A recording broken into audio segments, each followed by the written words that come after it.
Guys, welcome back to my channel. It's Angela, and I thought I would go ahead and get the week ahead spread out of the way this morning. It's about 9 o'clock a.m. on Sunday, June 12th. And I've been using it all week, my Tarot of the Abyss by Anatorian. And my Oracle of Echo 2nd edition by Anatorian. It's all about Anna this week. So, if you're just tuning in, I always do the energy, obstacle, and advice for the week, and then I go over the cards intuitively, and then I go over them in the book, and then I draw a Oracle card, which I'm going to leave here because I've already drawn the Tarot and the Oracle card. So let's get started. So for the energy of the week, I pulled the, holy crap, the Five of Wands. And I say holy crap because for about a year and a half, this card stalked me. Every week I was pulling this card. I went through 2 or 3 kind of transformations with this card, of learning different meanings of it, and I finally settled on that I always see this card as a self, a conflict with yourself. And if you notice here, it's 2 birds, and that could very well be a bird reflecting himself, and he's fighting himself here. So, and I totally get that. All the stuff that's been happening to me lately, I totally get that there could be an inter conflict going on here with self. Just because I've had so many, let me brighten this up. I've had so many things happen in the last couple of weeks, last probably month, or if I'm being honest, this whole year. So I get why the Five of Wands is suddenly coming up again, and I say holy crap because this is the 4th deck in a week. That. Because I was kind of like playing around with a couple other decks. I pulled the Five of Wands from every deck. So, nothing new here. That's just crazy. So I feel like that's the overall energy, is this internal conflict with trying to juggle everything and trying to not get stressed out. And there's all these different parts of me that could butt heads. So I totally get that for this week. So for the obstacle of the week, I have the Star card. What? And I totally can see these two going hand in hand, where there's this internal conflict and I'm failing to see the star, the silver lining, the rainbow. I'm failing to see this beauty, this majesty that's in this week. So I totally get that could very well be the obstacle, that I'm so caught up in this conflict with myself that I'm failing to see the bigger picture here. Totally makes sense. Totally makes sense. So then we have the advice for the week. And we have the Five of Cups. So what's going on with the fives here? We got 2 5s and a major. That's crazy. And then we have the 1 5 that stalks me. This one kind of stalks me too. Both of these 5s tend to stalk me. They kind of, to me, go hand in hand, because we're having this internal conflict. I'm failing to see the star in the universe and all it has to offer because of this internal conflict. I'm missing out on the things around me. I'm not seeing them. And I'm failing to see that the opportunities that are around me because of this internal conflict. So that makes total sense. Makes total sense. I don't like to see that kind of spread, but it makes sense. And then for the Oracle card, I drew, oh my God, reflection. So it's a reflection period this week of stop the internal conflict, look at the stars and all they've been. It's take the time to raise your head and look and see what you have. Reflect on what you do have versus what you don't have. I love that. So let's take a look at the book and see what the book says on here. She did an amazing job on this book, and I love this book. So there should be a little bit further insight here on the Five of Wands.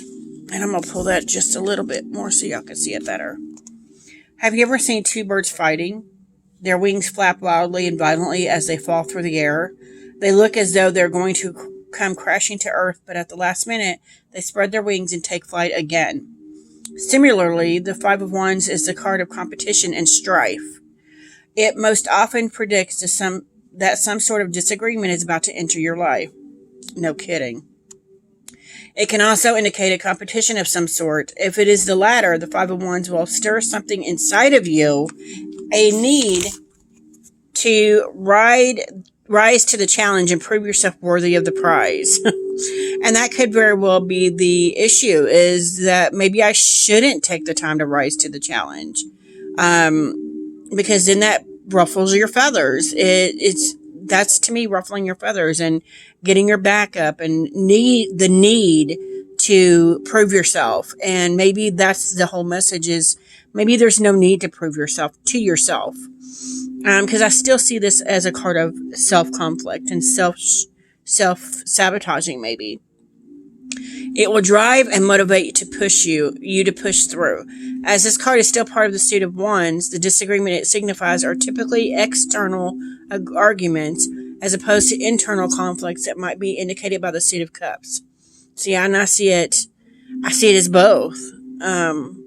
Interesting. Regardless of the specific form of conflict that it represents, no, it will be one that will certainly stir you in some way.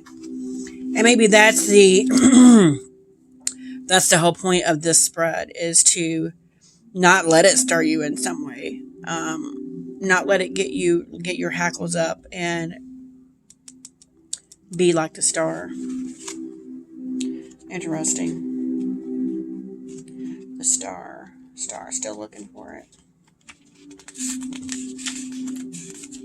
The Tower. The Star. The journey was long and arduous, and through it all, the wanderer has encountered many obstacles and setbacks. Still, her inner drive has proven resolute and has never waned. Throughout her journey, she has relied on a constant presence that has guided her home, the North Star. It is ever present and ever faithful, a silent friend in the endless sky. The star nourishes her and feeds her hope. Now safe at last from the perils that once threatened her very existence, she reaches out in gratitude. The star card is a symbol of hope. It is fitting that it follows the tower, as even when all hope appears lost, the star shines forth, reminding us with its beacons of light and warmth that a new day will soon follow. If there have been any major changes in your life recently that have threatened to throw you off course, the star card is here to provide you a sense of peace and security. Have faith in what the future will bring and try not to dwell on the problems of the past. There is something that stills the mind that we look at night sky. It helps us put things into perspective. Time and experience have made you more resilient and capable. I love that. Love that. And it's also kind of like a past, present, future. That right now is the time to be the star before you become this. So that's kind of cool. And then we have the Five of Cups. And I think it's odd that the Five of Wands here mentioned the Five of Cups. That's crazy. Because they both got pulled in the same spread. That's nuts. Five of Cups. The Five of Cups is a card of loss, regret, and sorrow. That feeling that is raw and cuts the core so deep that we can't breathe. The figure in the card is slumped over, holding his head in his hands. He is overwhelmed by his grief and loss, isolated and alone. 3 cups have been knocked over, their precious contents dashed over the cliff. Even so, there are still 2 cups left for him to drink from. If he can just muster enough energy to raise his head, he will see that there is still hope of recovery. The 2 full cups bear the runes of Dagaz, symbol of hope and achievement, and Elwise, symbol of rebirth and endurance. Wow. The Five of Cups is one of the hardest cards to be dealt with in the tarot. The depth of emotional distress it indicates can sometimes even point towards bereavement of a loved one. And, I did have my grandmother pass away in February, so that's interesting that that's coming up now.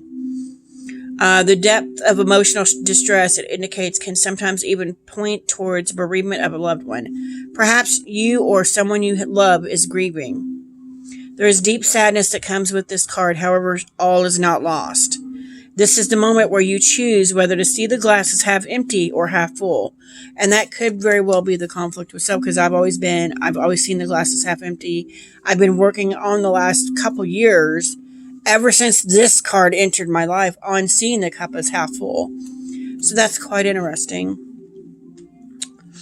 It's all a matter of perspective, and dwelling on the things that cannot be changed will only fix you in your suffering.